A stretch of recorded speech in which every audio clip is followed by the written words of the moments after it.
MS-13 kidnapped a waitress. They didn't know her brother was El Salvador's most feared prisoner. The neon sign of Danny's Diner flickered against the dark Los Angeles sky, casting shifting shadows across the cracked sidewalk. Maria Hernandez wiped down the counter for what felt like the 100th time that night, her worn sneakers squeaking against the checkered linoleum floor.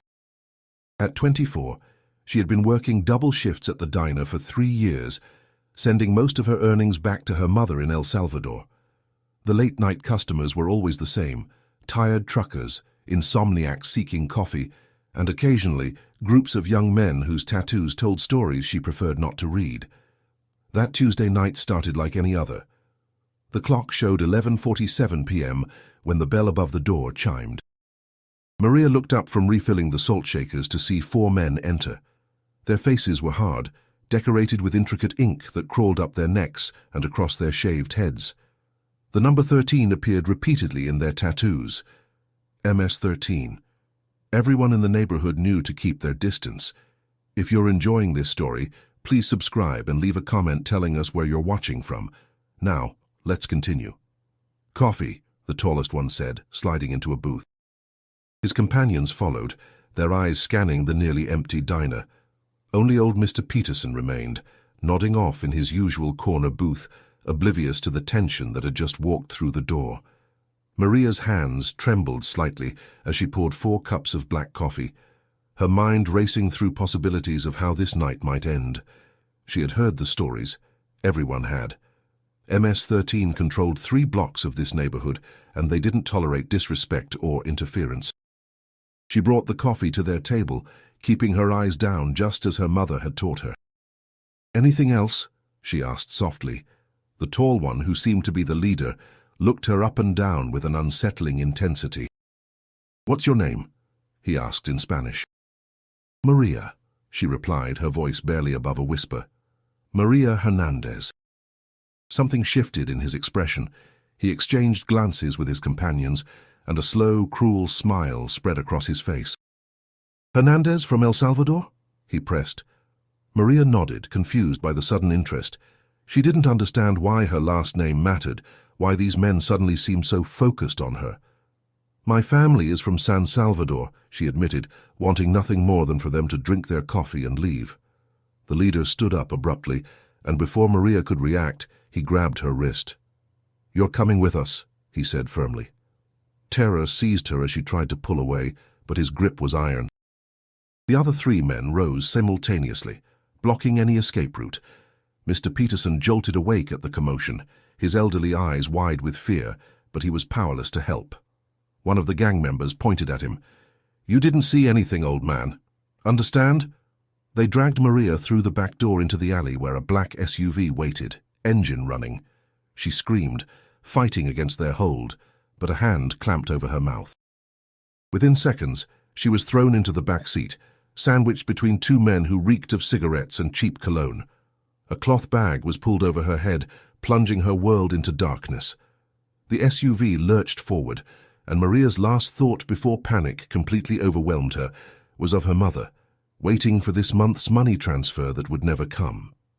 The drive lasted maybe 20 minutes, though it felt like hours. When they finally stopped and removed the bag, Maria found herself in a basement lit by a single flickering bulb. The concrete walls were covered in graffiti, MS-13 tags mixed with threats and territorial claims. The tall leader stood before her, arms crossed. "You're going to make us some money, Maria Hernandez," he said coldly. "Your family back in El Salvador, they're going to pay to get you back. $15,000. Maria's heart sank. Her mother cleaned houses for wealthy families in San Salvador. Her younger sister was still in school. They barely had enough to eat most months. "My family doesn't have that kind of money," she pleaded, tears streaming down her face. "Please, you have to believe me, we have nothing." The leader shrugged indifferently. "Then you better hope they find it somewhere, otherwise—" He didn't finish the sentence, letting the implication hang heavy in the air. They locked her in a small room with a dirty mattress and a bucket. The door was metal, reinforced with additional locks on the outside. Through a small barred window near the ceiling, Maria could see a sliver of night sky. She curled up on the mattress, her body shaking with sobs. She thought about calling out for help, but the basement seemed to be in an isolated location.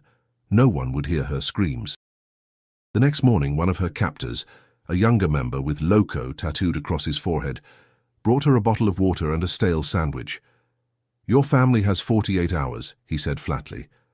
After that, the boss gets impatient. Maria forced herself to eat, knowing she needed to stay strong if she had any chance of survival. Her mind raced through possible scenarios. Could her mother somehow scrape together the money? Could she escape? The locks on the door, the basement's isolation, the number of gang members she had seen. Escape seemed impossible. What Maria didn't know was that 3,000 miles away, in a maximum security federal prison in Florence, Colorado, a man was receiving a phone call that would change everything.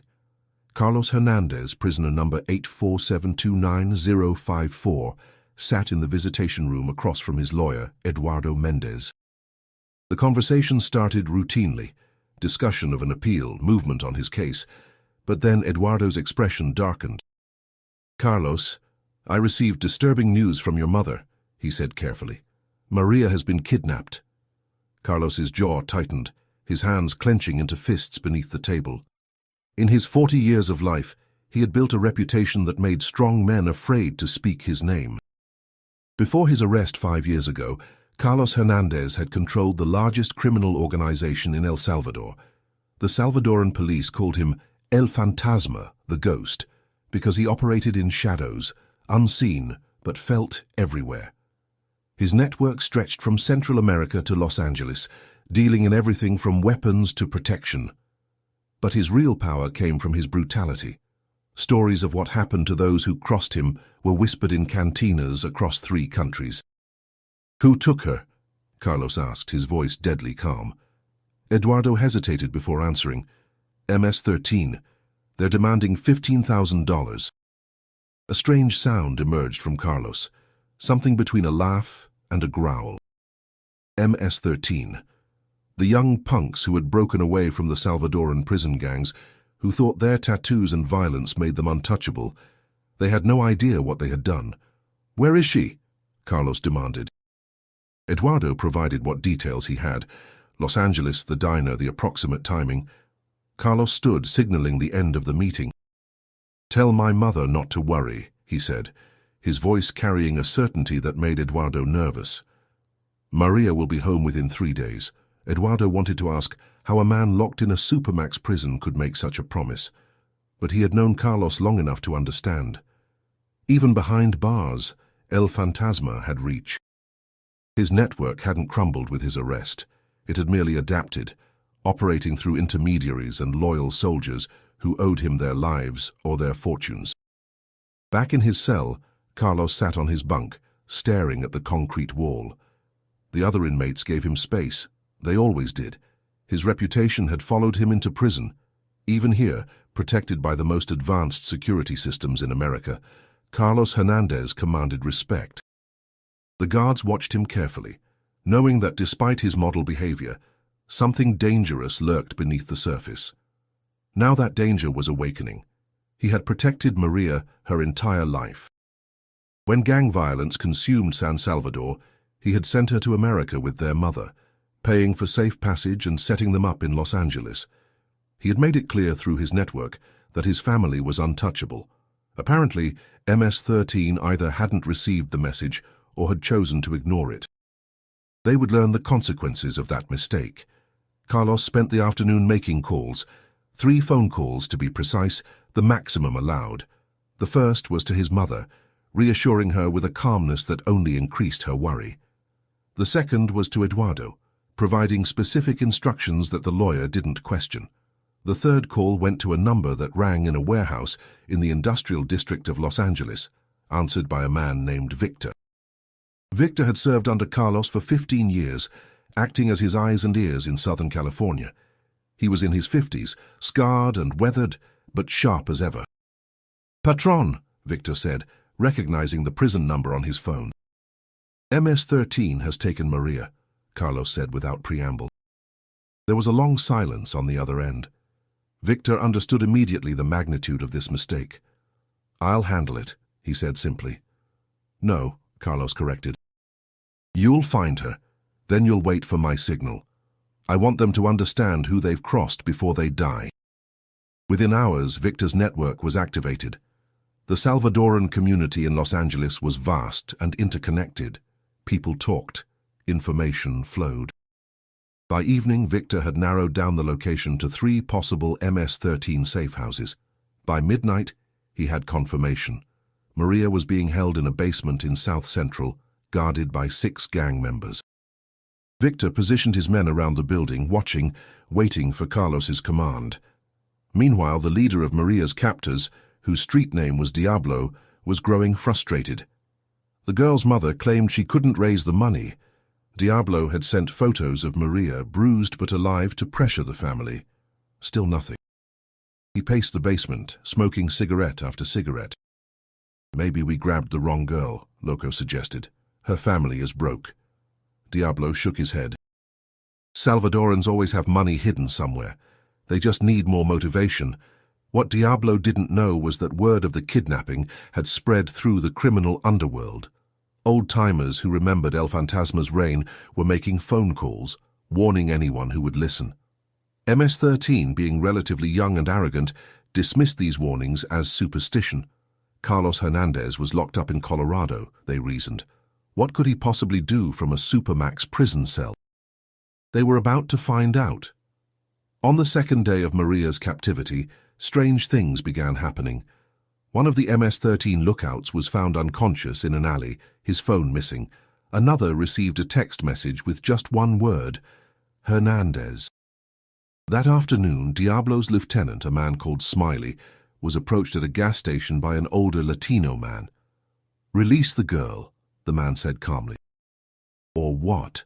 Smiley replied, reaching for the gun in his waistband. The older man, Victor, smiled sadly. "Or you'll wish you had died in that prison riot 3 years ago instead of just getting transferred." Smiley froze. The prison riot was classified information. How did this stranger know about his involvement? Victor continued, "Carlos Hernandez sends his regards. You have until midnight tonight to release Maria unharmed. After that, there will be no mercy." He turned and walked away before Smiley could respond, disappearing into the crowd. Smiley immediately called Diablo, his voice shaking. "We need to talk about the girl now." When Diablo arrived at their meeting spot, Smiley explained the encounter. Diablo's face went pale as recognition dawned. "Hernandez, Carlos Hernandez," he whispered. Smiley nodded. Diablo's hands began to tremble. He knew the stories. Everyone who ran in these circles knew the stories. El Fantasma, the man who had wiped out an entire rival organization in one night. The man whose enemies disappeared without a trace. "We grabbed El Fantasma's sister," Diablo said, his voice rising with panic. "You told me to grab a random waitress for quick money," he shouted at the men who had been with him that night. "How are we supposed to know?" Loco protested. "She's just some girl working at a diner." But the damage was done. They had crossed a line that couldn't be uncrossed. Diablo knew his options were limited. If they released Maria now, Carlos might show mercy. Might. But MS-13's reputation was built on never backing down, never showing weakness. If word got out that they released a hostage because of threats, other gangs would see them as vulnerable. Yet if they didn't release her, they were signing their own death warrants. The decision was made for them when at 10 p.m. that night, the lights in the safe house suddenly went out. The generator that powered the basement had been sabotaged. In the darkness, Maria heard shouting, footsteps running back and forth above her. Then gunshots, 3 quick pops that made her scream and cover her ears. The basement door crashed open and a flashlight beam found her face. "Maria Hernandez?" a gravelly voice asked in Spanish. She nodded, terrified. "Your brother sent us. You're safe now." Victor's men had moved with surgical precision. The MS-13 guards, already rattled by the psychological warfare of the previous 24 hours, had scattered at the first sign of serious opposition. 2 were captured trying to flee through the back. Diablo himself was found hiding in a closet, his tough guy persona completely shattered. Victor pulled him out by his collar and threw him to the floor. "Please," Diablo begged. "We didn't know. We'll never touch her again. We'll leave town." Victor looked down at him with something between pity and disgust. "That's not my decision to make," he said. He turned to his men. "Take Maria to her mother. Keep these three alive for now. El Patron will decide their fate." Maria was driven home in a clean car, wrapped in a warm blanket, given food and water. She was in shock, barely speaking, unable to process what had happened. When they arrived at her apartment building, her mother ran out, sobbing and clutching her daughter. "Thank God," she kept repeating. "Thank God you're safe."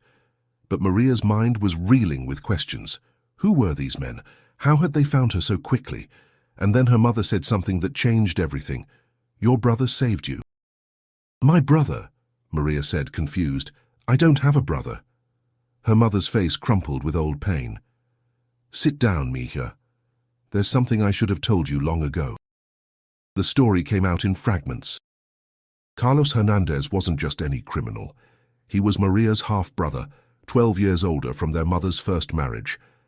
When the violence in El Salvador became unbearable, Carlos had gotten their mother and his baby half-sister out of the country, setting them up in America. He had forbidden their mother from ever telling Maria about him, wanting her to grow up without the stain of his reputation. Maria had vague memories of a man visiting when she was very young, bringing gifts and money, but she had assumed he was an uncle or family friend. "He's in prison," her mother explained, "in Colorado, but even from there, he protected you." Maria felt overwhelmed by this revelation. A brother she never knew she had, a criminal whose name made grown men afraid, had just saved her life. The next morning, she insisted on calling the prison. After navigating the bureaucratic process, she was finally connected to Carlos. "Maria," his deep voice came through the phone, and somehow she recognized it from childhood memories. "Are you hurt?" His concern was genuine, almost gentle, so different from the monster the media portrayed. "I'm okay," she managed. "Thank you. But those men, they're alive," Carlos interrupted. "For now. I wanted you to decide their fate." Maria was stunned. "Me?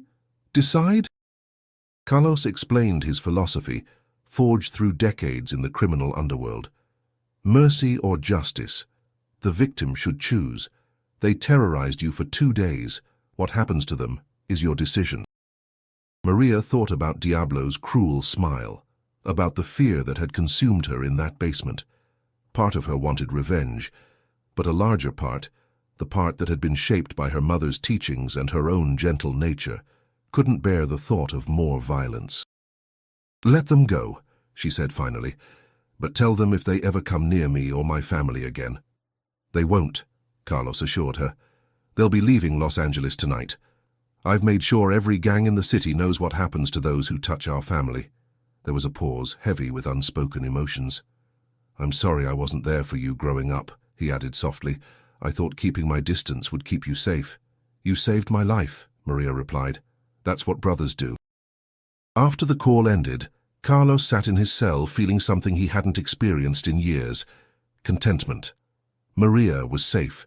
His reputation had protected his family. In the brutal world he inhabited, that was the closest thing to redemption he could hope for. True to his word, Diablo and his crew disappeared from Los Angeles. Victor's network made sure they understood the terms: leave California, never return, never speak the Hernandez name again. They fled to Texas, their reputations shattered, constantly looking over their shoulders. The younger MS-13 members learned a valuable lesson. Some lines should never be crossed, some families should never be touched. Maria returned to work at the diner a week later, against her mother's protests. She needed normalcy, needed to reclaim her life. But now when gang members came in, they treated her with cautious respect. Word had spread. She was El Fantasma's sister, untouchable. She began writing letters to Carlos, slowly building a relationship with this brother she barely knew. He wrote back with surprising eloquence, sharing stories from his childhood, expressing regret for the path he had chosen, but never making excuses. Their bond, forged in crisis, grew stronger despite the prison walls between them. In his cell, Carlos reflected on the irony of his situation. He had built an empire through violence and fear, had taken countless lives in pursuit of power and money. None of it had brought him peace. But this, protecting his sister, hearing her voice, knowing she was safe, this mattered. Perhaps, he thought, redemption wasn't about erasing the past. Perhaps it was about protecting the future, ensuring that Maria could live the clean, honest life he had denied himself. Maria never told anyone at the diner about her brother. She continued serving coffee, saving money, sending funds to her mother. But now she understood that family came in unexpected forms, that love could exist even in the darkest places. Her brother was a criminal, a man feared across 2 continents. He was also the person who had saved her life without hesitation, who had reached through prison walls to protect her.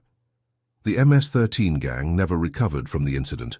Other criminal organizations saw their panicked retreat as weakness. Within 6 months, their territory had been absorbed by rivals. Diablo ended up working construction in Houston, his tattoos a constant reminder of the power he once thought he had. Late at night, he still had nightmares about the moment he learned whose sister he had kidnapped. In Los Angeles, life returned to its rhythm. The neon sign of Danny's diner continued flickering, truckers continued seeking midnight coffee, and Maria Hernandez continued serving them, her gentle demeanor unchanged. But those who looked closely might notice a new strength in her eyes, a quiet confidence, born from surviving terror and discovering that she was never truly alone. Carlos Hernandez remained in Florence, serving his sentence, his reputation intact. Prison officials noted that he received more mail than any other inmate, most of it from a young woman in Los Angeles, who signed her letters, "Your sister, Maria." He kept every letter, reading them when the isolation of his cell became overwhelming, finding in her words a connection to a world beyond concrete and steel. The story of the kidnapping became legend in certain circles, a cautionary tale about the dangers of ignorance, about assuming that someone's circumstances defined their reach. Old criminals told it to young ones as a warning. Always know who you're dealing with. Always respect the networks that exist beneath the surface. And never ever underestimate a man protecting his family. Years would pass. Carlos would eventually be released, his sentence reduced for good behavior and cooperation with authorities on unrelated cases. When he finally walked out of Florence, the first person waiting for him would be Maria, standing beside their elderly mother. They would embrace as cameras flashed, the reformed criminal and the sister who had forgiven him, who had seen beyond his reputation to the brother who had saved her life. But that reunion remained years away. For now, Maria served coffee, Carlos counted days in his cell, and the bond between them, forged in crisis, strengthened through correspondence, proved that even in the darkest circumstances, family endures. The streets of Los Angeles continued their eternal dance of danger and survival, but Maria moved through them differently now, protected not by bodyguards or weapons, but by the knowledge that somewhere in Colorado, a man feared by thousands was watching over her, ensuring that what happened in that basement would never happen again. The lesson was learned and remembered. Some families are protected not by laws or police, but by something more primal, the unwavering determination of those who love them. Carlos Hernandez had built his empire on fear, but in the end, it was love that defined him, the fierce protective instinct that transcended prison walls and criminal reputation. Maria had been saved not by money or negotiation, but by the simple fact that she was his sister, and some bonds are too strong to be broken by distance, circumstance, or even the American justice system. 3 months had passed since Maria's kidnapping, but the invisible scars remained etched deeper than any physical wound could have left. She still worked at Danny's diner, still poured coffee with the same practiced efficiency, but something fundamental had changed in the way she moved through the world.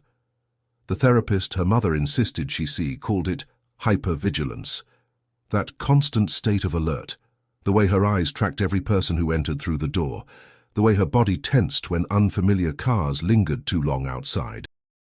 Victor watched from across the street, as he had done every Tuesday and Thursday for the past 12 weeks. Carlos had been explicit in his instructions. Maria was to be protected, always, whether she knew it or not.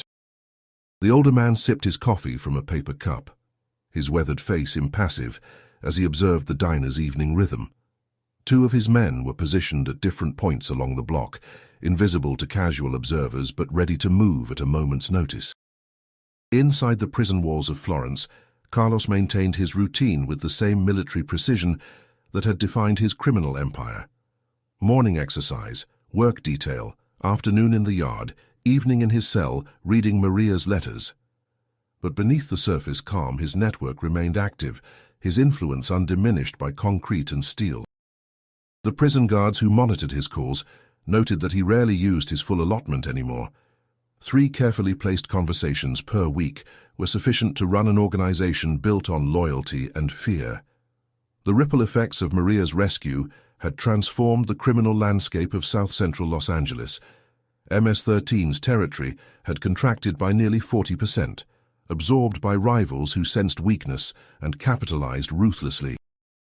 The younger members, those who hadn't understood the significance of the Hernandez name, learned their lessons too late.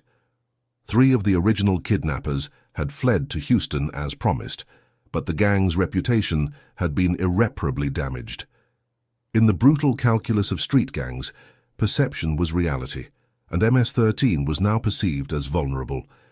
Diablo, the leader who had orchestrated Maria's abduction, worked construction in Houston under an assumed name. His tattoos were covered by long sleeves even in the Texas heat, and he kept his head down, avoiding eye contact with anyone who might recognize him.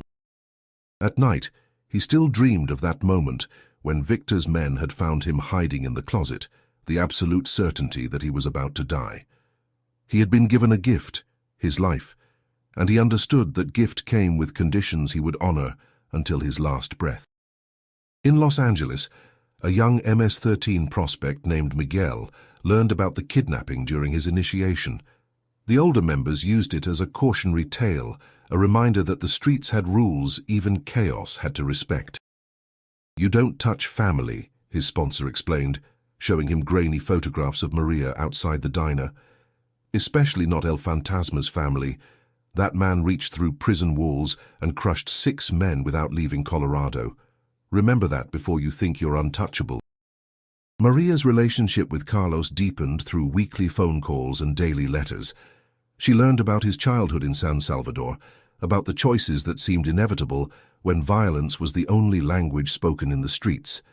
He never made excuses, never tried to paint himself as anything other than what he was, a criminal who had built an empire on suffering. But he also shared his regrets, the moments when he wondered if there had been another path, a different life possible if circumstances had been kinder. "Do you think people can change?" Maria asked during one call, her voice small against the background noise of the diner.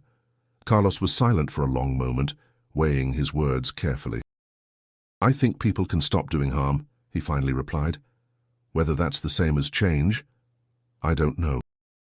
But I can make sure my life means something beyond the damage I've caused. Protecting you, that's something." The incident had also attracted unwanted attention from law enforcement. The FBI's MS-13 task force noted the unusual pattern of gang members fleeing Los Angeles, the sudden territorial shifts, the whispers about El Fantasma's reach extending from his prison cell. Special Agent Jennifer Morrison spent weeks building a case, trying to connect the dots between Carlos's phone calls and the events on the street. But Victor's network operated with surgical precision, leaving no evidence that would stand up in court. At the diner, Maria befriended a regular customer named David Chen, a sociology graduate student studying gang violence in urban communities. Their conversations started casually, book recommendations, discussions about gentrification in the neighborhood, but gradually became deeper. David was researching the human cost of gang warfare, interviewing former members and families affected by violence. Maria found herself wanting to share her story, but held back, knowing that some truths were too dangerous to speak aloud. One evening, as Maria cleaned tables after closing, she noticed a teenage girl lingering outside. The girl couldn't have been more than 16, with MS-13 tattoos visible on her arms and fear evident in her eyes. Maria's instincts screamed danger, but something in the girl's posture, desperate, defeated, made her unlock the door. "We're closed," Maria said softly, keeping the counter between them. The girl nodded, her hands shaking. "I know who you are," she said in Spanish. "You're his sister, El Fantasma's sister." Maria's blood ran cold, but she kept her expression neutral. "I don't know what you're talking about." The girl shook her head. "Please, I need help. They're trying to make me do something terrible, and I don't want to, but if I refuse, they'll kill my little brother." Maria should have called Victor immediately. That was the protocol. Any approach from gang members, any threat was to be reported. But looking at this frightened teenager, she saw herself 3 months earlier, terrified and helpless. "What's your name?" Maria asked. "Rosa," the girl whispered. "I'm 15. They recruited me last year when my father was deported. I didn't understand what I was joining." They talked for 2 hours, Maria learning about Rosa's life, the impossible choices poverty and circumstance had forced upon her. Finally, Maria made a decision that would change both their lives. She called Victor. When he arrived 20 minutes later, his expression was unreadable as he assessed the situation. "She came to you for help," he said, not quite a question. Maria nodded. "She wants out. Her and her little brother. Can you make that happen?" Victor studied Rosa for a long moment, seeing the same thing Maria had seen, a child who had made mistakes but deserved a chance at redemption. "It's complicated," he said finally. "Leaving a gang isn't like quitting a job, but El Patron has resources. If he approves, we can relocate them, new identities, a fresh start somewhere MS-13 doesn't operate." He made a phone call, speaking in code, and hung up. "He wants to talk to you," Victor said to Maria, handing her his phone. Carlos listened as Maria explained the situation, her voice passionate with conviction. "She's just a kid, Carlos. She deserves the chance I had to live without fear, to build something better. Isn't that what family does? Protect those who can't protect themselves?" There was a long silence on the line, and Maria could almost hear her brother thinking, weighing consequences and possibilities.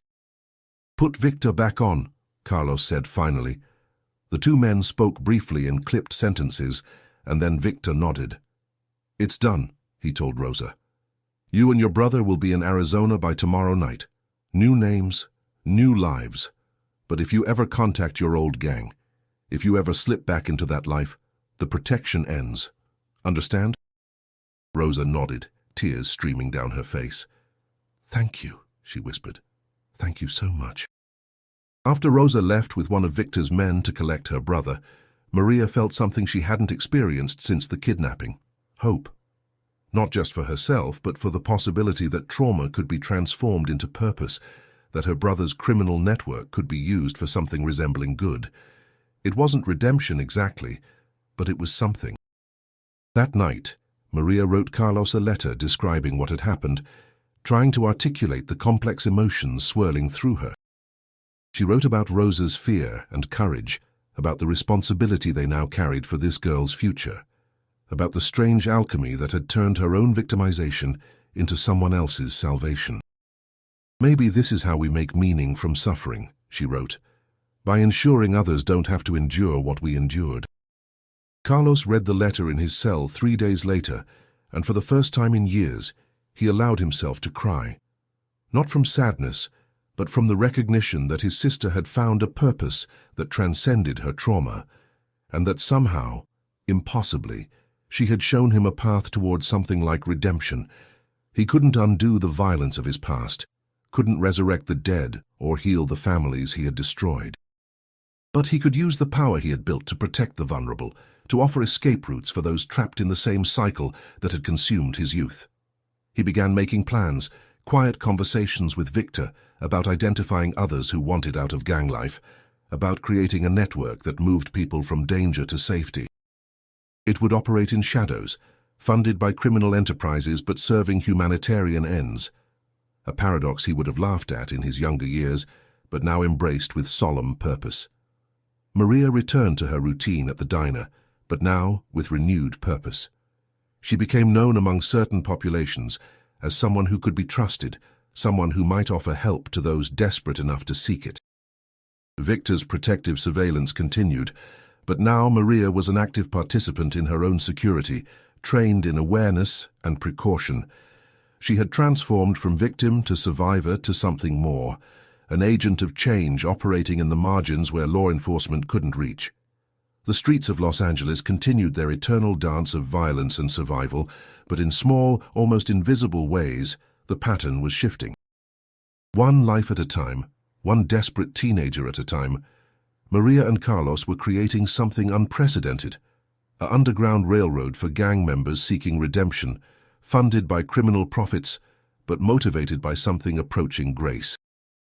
It wouldn't make headlines or change statistics significantly, but for Rosa and her brother, for the others who would follow, it meant the difference between life and death, between perpetual violence and the possibility of peace.